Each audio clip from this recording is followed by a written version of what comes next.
Бисмиллахир-рахманир-рахим. Хөрмәтле форумда катнашучылар, кадерле ватандашлар. Сезне чын күңелдән Татарстанда сәламлыйм. 922 елда борынгы Булгарда ата-бабаларыбыз ислам динен кабул иткән. Бу милләтебезнең алга таба үсешен билгеләгән. Татар халкы 1000 елдан артык мөселман дөньясының әһәмиятле өлеше булып тора.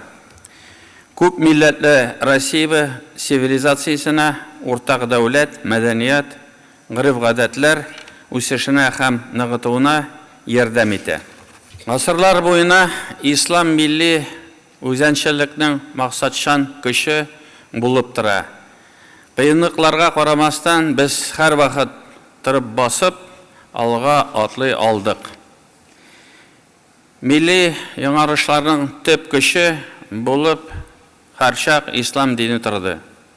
19 гасырда шулай булган, хәзердә шулай бара. Бу уңайдан безнең өчен татар дин белемен өйрәнү һәм үстерү аеруча мөһим. Рухи яңарыш башланганга инде 30 ел, ләкин бездә Мәрҗани, Баруди, Муса Бигиев, Курсави кебек галимнәр һәм дин белгечләре әлегә юк. Узган ел без күренекле татар фикер иясе һәм дин белгече Шагабетдин Мәрҗани туына 200 ел тулуны билгеләп үттек. Күренекле татар галимнәре казанган данны милләтебез кире кайтарырга тиеш дип уйлыйм. Күптән түгел ачылган Болгар Ислам академиясенә без бик зур өмет баглыйбыз. Аның язмышында Россия президенты Владимир Владимирович Путин да катнаша.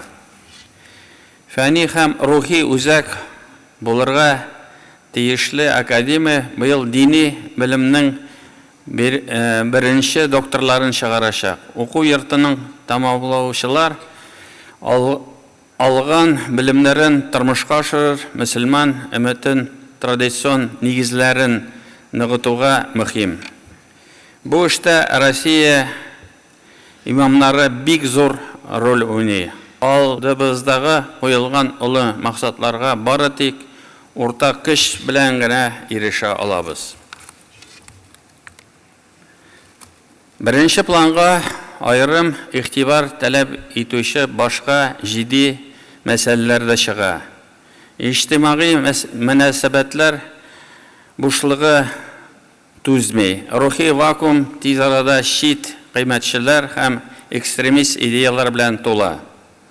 Безгә бу хакта һәр вакыт истә тотарга, бердәмлекне һәм традицион тормыш рәвешен ныгытырга кирәк. Көндәлек эштә Россия мөселманнарының социаль доктринасына кергән рухи тормышының актуаль мәсьәләләре күздә тотылырга тиеш. Татар милләтен, туган телне, мәдәниятне һәм гырыф-гадәтләрне саклау безнең төп бурыч. Бүгенге катлаулы шартларда дин милли узанны саклаучы һәм ныгытучы мөһим факторларның берсе. Ул безгә төрле куркынычларга һәм кыенлыкларга каршы туруда рухи көч бирә. Шунсы куанычлы, соңгы вакытта мәчетләрдә туган тел, милли әдәбият һәм татар халкының мәдәнияте дәресләрен оештыру буенча эш көчәйде. Форумның йомгаклау документларында бу мәсьәләнең актуаль булуын чагылдырырга кирәк дип саныйм. 2020 елда Россиядә чираттагы халык санын алу узачак. Барыгыз да һичшиксез безнең өчен милләт бердәмлеге саклауны ни дәрәҗәдә әһәмиятле булуын аңлыйсыз. Сез моны мәхәллә кешеләренә аңлатырга тиеш. Кадерле дуслар, быел без 10-нчы Татар дин әһелләре форумын уздырабыз.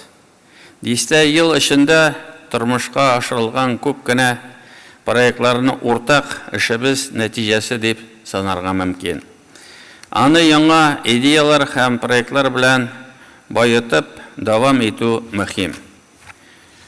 Ел сайын үткәрелә торган изге Болгар җыены сезнең катнашуыгыз белән яңа баскычка күтәрелде. Милләтебезне берләштерүче әһәмиятле чарага әверелде. Борынгы Болгарда илнең бөтен пишмагыннан меңләгән татар җыела. Бүген ул масштаблы туристик үзәккә әйләнде.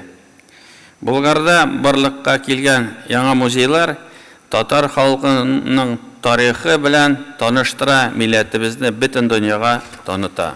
Форумда катнашучылар, кадерле кунаклар, сезне тагын бер кат бердәмлеккә чакырам. Халкыбыз рухиятен, милли мәдәниятне саклап калуга керткән бәяләп бетергесез өлешегез өчен рәхмәт белдерәсем килә.